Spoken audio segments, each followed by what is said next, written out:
Chapter 3, The Medicine Wheel as Vibration. Experiencing the Metaphor.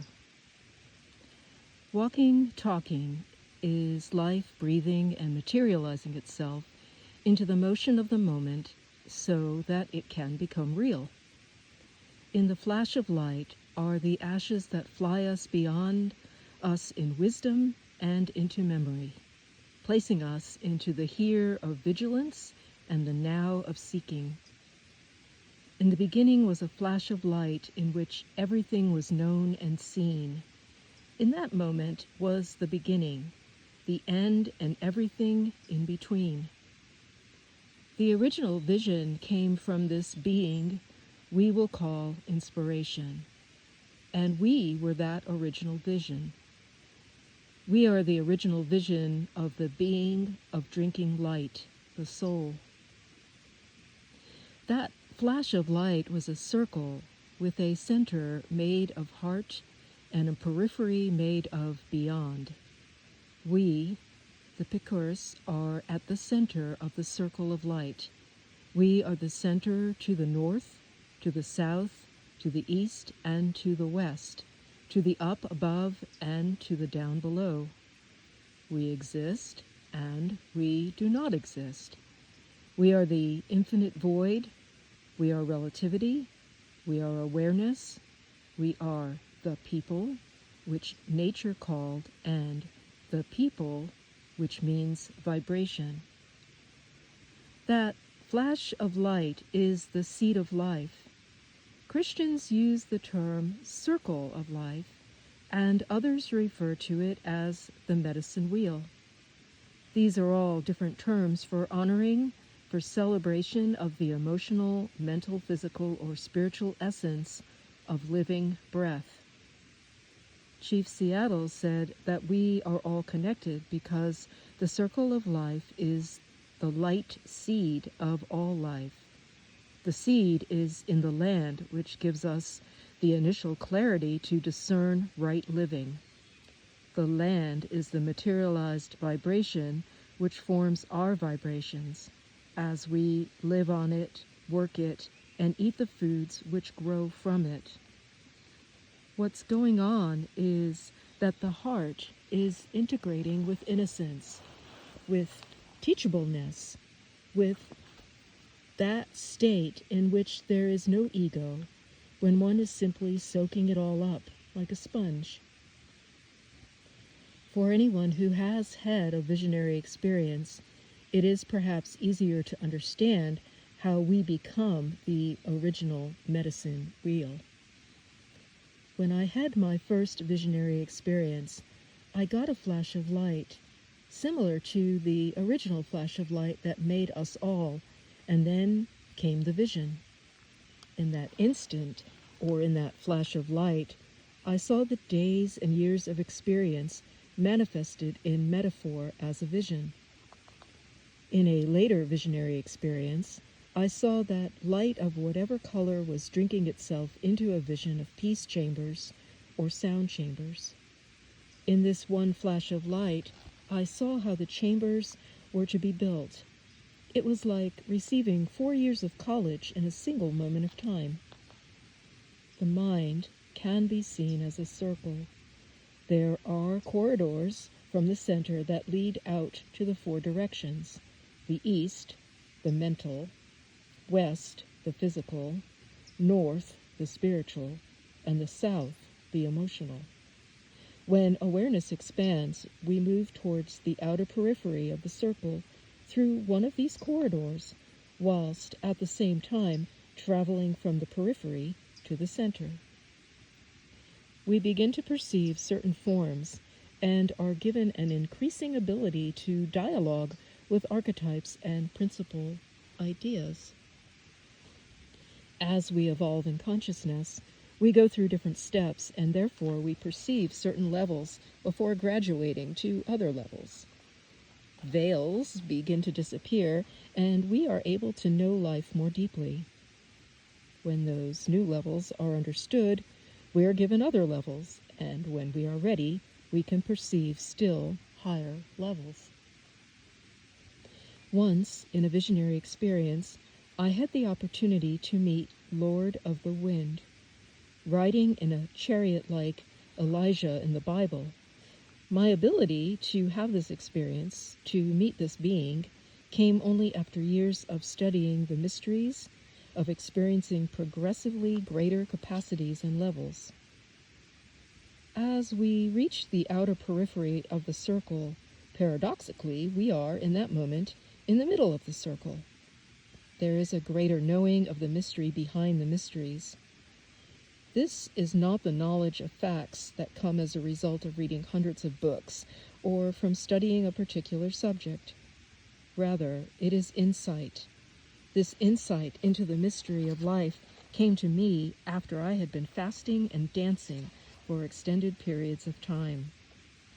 That is how I understand it from my own experience, both from what I have learned in everyday life and from what I have experienced in the ancient ceremonies.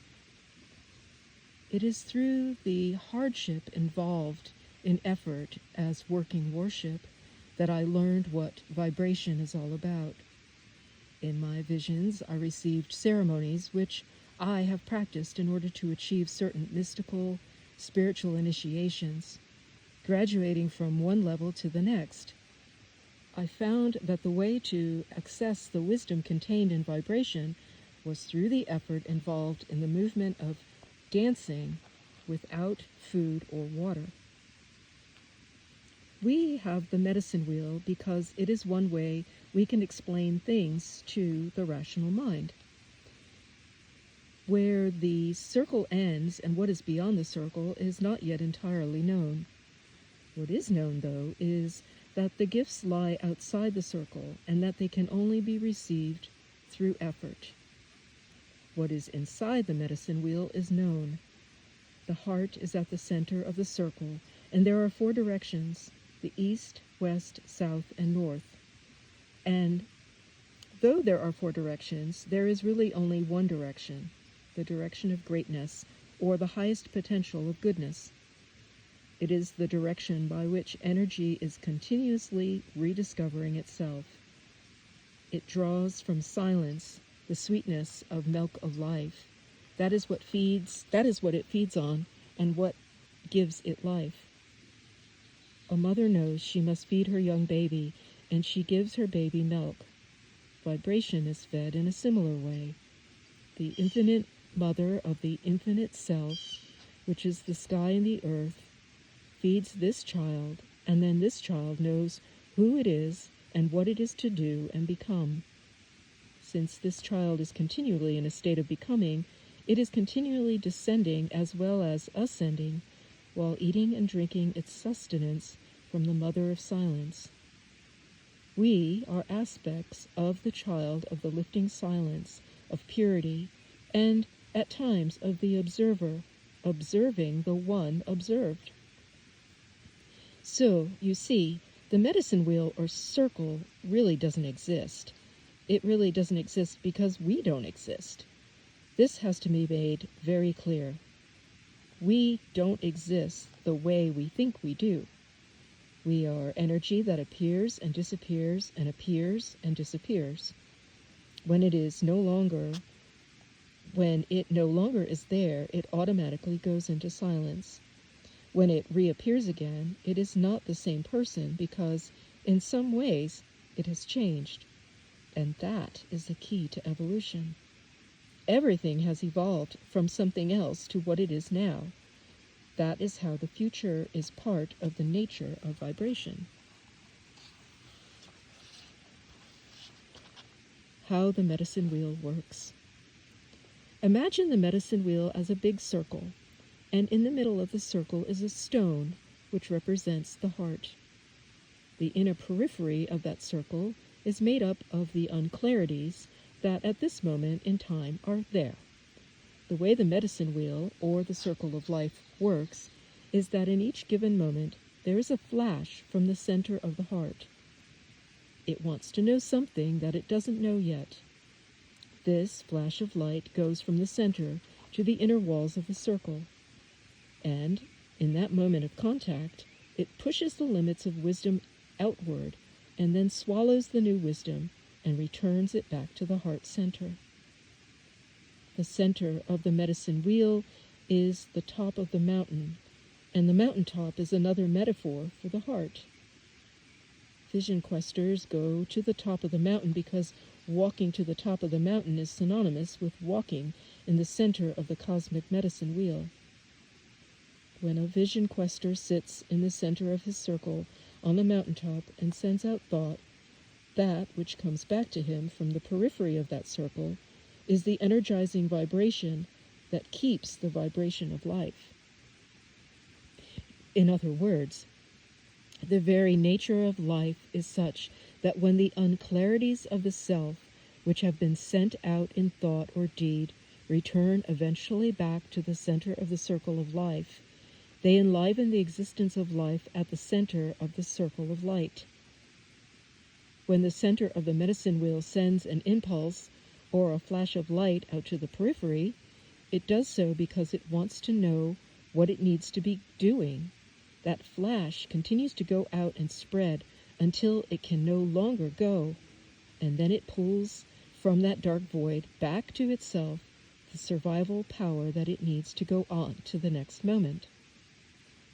All wisdom is stored at the periphery and beyond it. The unclarities that are in existence in the inner periphery are the ones that echo back meaning to the center of the circle. That meaning is what gives life to the next moment, since each moment is a flash of light.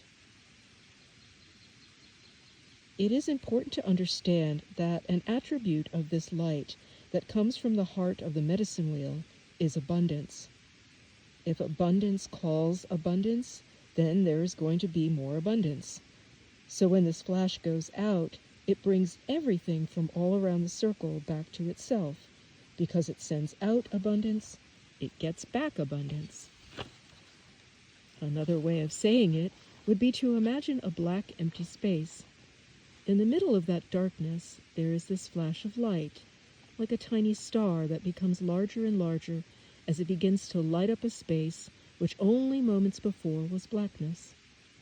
As it lights up the darkness, this light, which is the light of the heart, realizes that it is really wisdom that is coming into conscious thought. But it doesn't realize it until the light goes out as far as it can and then hits the banks, similar to when you drop a pebble in water and concentric rings form, moving outward towards the shore. These rings that go out are like this light that goes out. Finally, it reaches the bank. It can't go any farther because it's run out of steam. In coming back, it carries life-sustaining energy, because when this flash of light originates, it is asking for one thing: abundance of life. That abundance is made up not only of an idea or combination of ideas for that moment, for that heart center, but also the abundance that includes the power to carry through those ideas.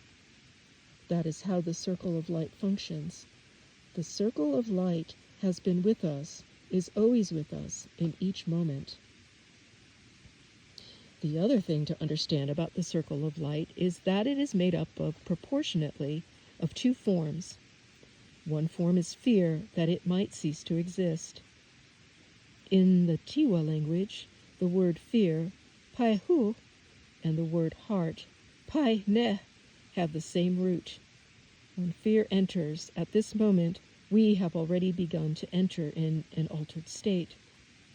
Our hearts beat faster, making a sound like pai hu, pai hu, pai hu, and blood flows rapidly to the brain, sharpening our awareness. We are keenly aware of the one thin strand which separates life and death.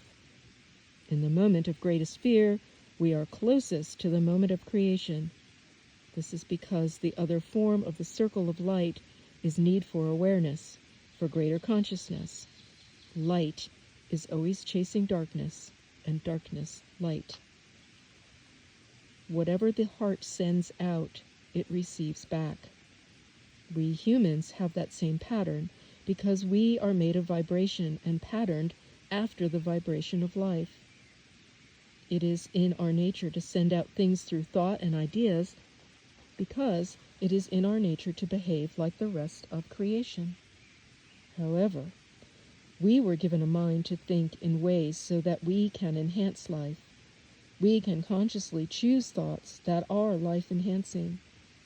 But even if we have a thought that is not necessarily enhancing life, and we think that we have done something wrong, even that wrong move brings us back some good.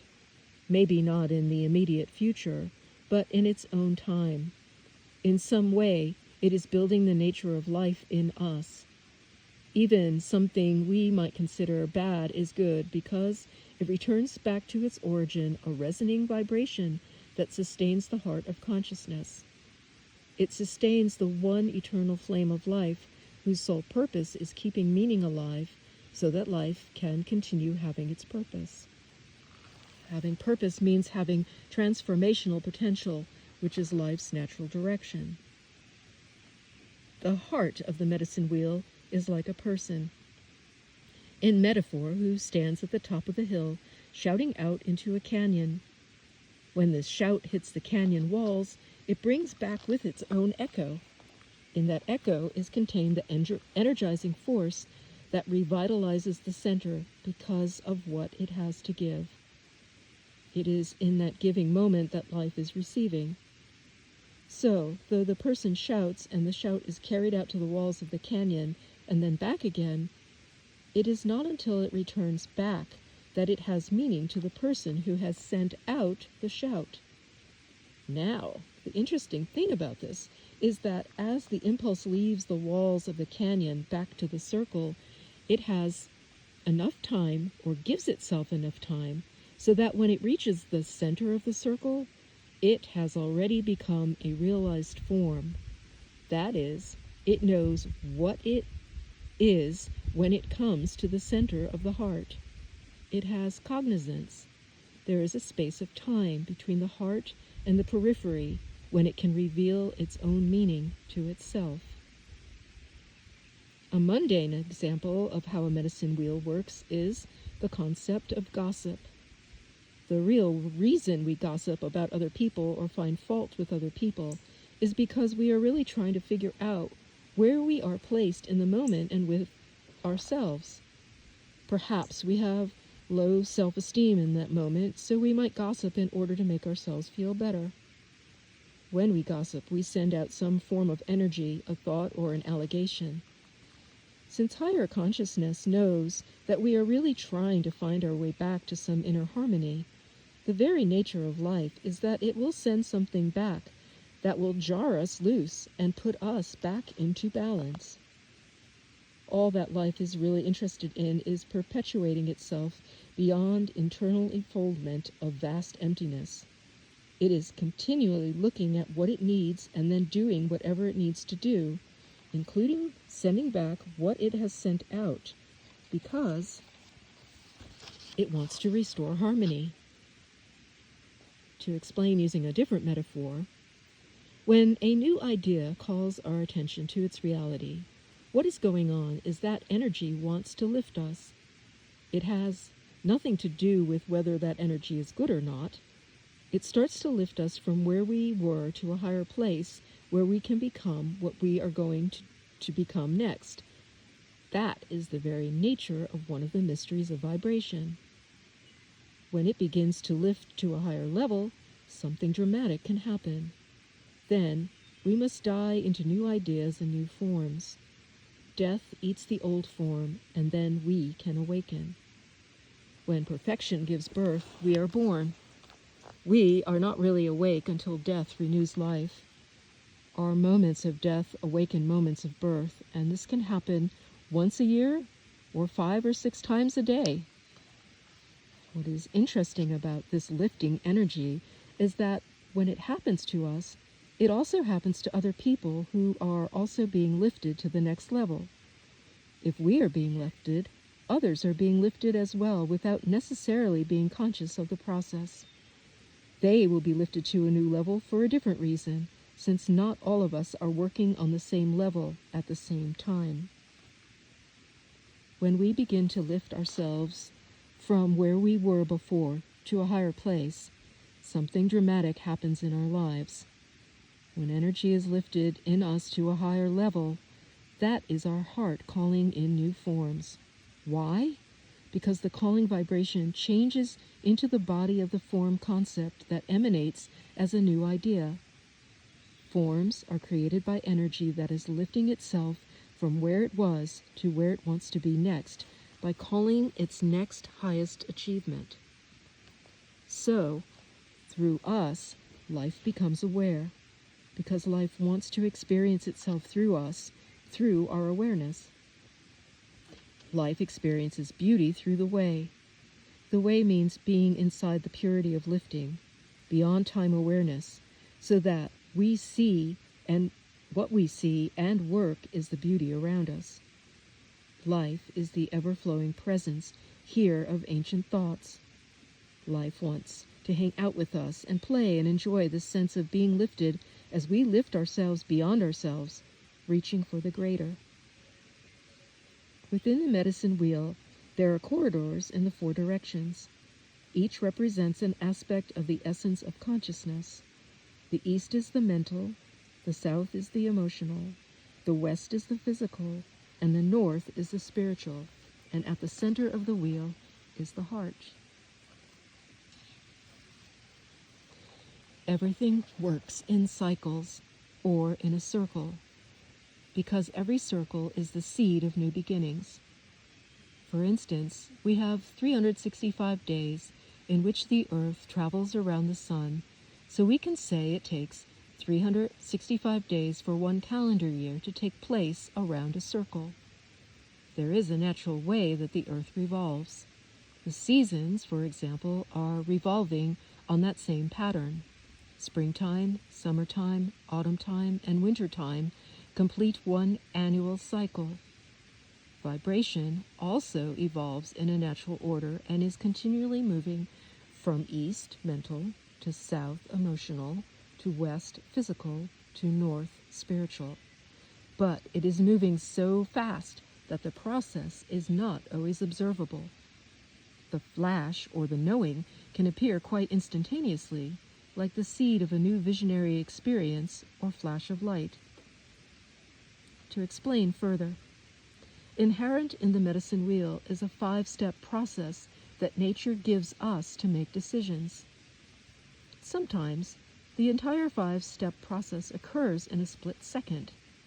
Other times, we get stuck, for months even, at some place within the medicine wheel. By understanding more clearly that 5-step process contained within the very essence of the medicine wheel, we can see where we are stuck on a particular issue, or where we are stuck within our lives as a whole, and then we can take steps necessary to free ourselves.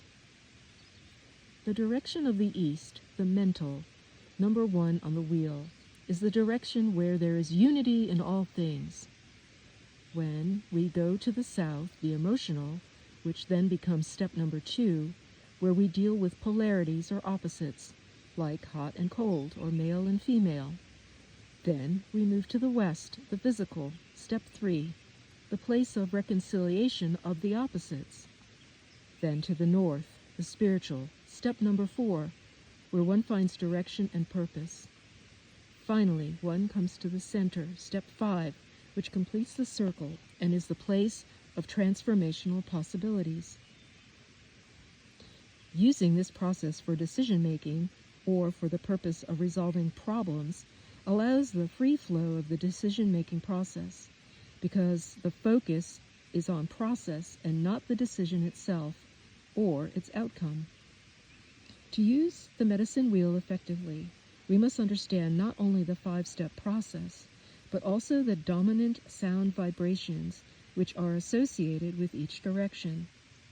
There are 5 dominant sound vibrations which give sustenance to the soul. They are the 5 key vowel sounds: A, E, O, and U. The A, E, I, O, and U, as pronounced in Spanish, the vowel sounds connect us to the spirit world. The consonants connect us to the relative, to placement in physical world.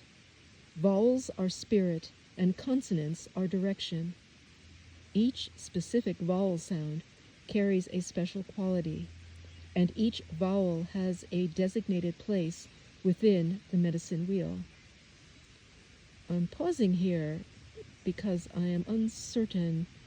I believe I pronounced the letters correctly, the vowels correctly for Spanish, but I'm going to check on this and come back. A, E, I, O, U in Spanish. The vowel sounds connect us to the spirit world.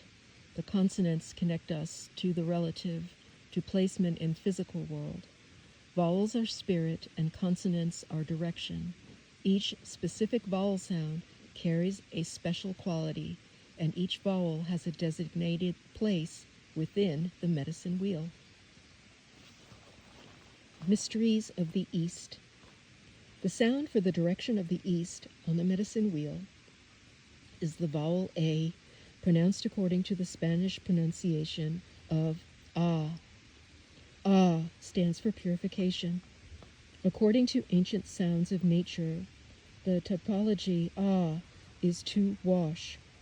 Try running your shower and listen to the sound that the falling water makes, and you will hear the sound Ah. Historically, water has been used in ceremonies for purification and baptism. We know, for example, that Jesus washed the feet of his disciples. Catholics use holy water to make the sign of the cross, and the water is used for baptism, whether it be a ceremony in which the water is sprinkled or a ceremony of total immersion. Ah is talking about physical washing as well as spiritual washing, so that's where we get the principal idea of baptism. The Spirit of Water knew that the real reason for baptism is to take people out of the ever-changing world, back to before the time they were born, to the void, to the place without thought. In the prehistoric traditions, when children were born, they were given water to drink. Water is put on newborns' hands and on their feet and on their foreheads and on their heads to honor the principal ideas that make up the profile of life and to signify that all of life comes from the ever-unfolding flower of perpetual light. In some traditions, newborns are given water from hot springs during the ceremony commemorating birth. Spring water brings forth magnetic energy, the vibrance of the spirit of Earth's heart center. This spirit energy is running away from its own resonance that it might know itself by hearing its echoes. Warmth means the arrow of Cupid. When this warm water light is given to Chi, as in the word child, in baptism, or at the moment that the baby is born, the child's cold truth of Chi, of wintertime, is initiated into the warmth, the sacred, loving, ever-flowing essence of God's heart, the center of the great all mystery. Water is used in purification ceremonies of all kinds because it is light, both physical light and spiritual light, that is emanating in all forms. When you look up into the clouds, you see a physical form created by the interaction of light and water. You might see a large white poof surrounded by clear blue sky. On the physical level, what is happening is that light is heating the water, causing it to vaporize and coalesce in action, which then bends and reflects the light, making the visible form of a cloud. In a sense, a cloud is not a physical thing, but is the visible manifestation of the union of water and light. But when you perceive the spiritual vibration of that cloud, you perceive yet another reality. In the clouds are water beings. To the spiritual eye, they look like miniature human beings. They are really angelic beings, known as water beings, spirits of water. They are the spiritual light that I am referring to, and the clouds come to the earth as water, and we drink them in. As we drink the water from the clouds, we bring into ourselves the spiritual blessings of water beings, and we become those blessings. The direction of the east is where the sun rises, just like an idea does. It appears and gives us its light. Since water is the metaphor for the light in ideas, ideas wash us with the water from their rivers of outflowing sunlight. When I was growing up, we would go to the stream to wash ourselves, or we would wash ourselves in a basin of water. But the metaphor alongside my experiences was always the same. What was being enacted in the physical act of washing was a great mystery, saying that life was emptiness, full of perpetual purity. The color of the east on the medicine wheel, for me, became yellow, because that is how I saw it. The golden light would open me up to wisdom. I used to have difficulty learning and remembering things. I would open my physical eyes and drink the yellow gold light. It helped me to stay open to receive and to learn how to remember wisdom. I saw yellow as a doorway of this reality we live in, called the house of the ever-shattering light. For me, the east became where wisdom first enters into the conscious essence of an idea. As the first position in the medicine wheel, it is the place where we experience unity. In this place, we consider the wholeness of things. We look at the whole tree rather than its parts. It is here that we get an overview of a situation rather than focusing on any one aspect. Similarly, we are made to be just like them, principal ideas that are reaching out for their own highest goodness. We begin reaching out for our own highest goodness.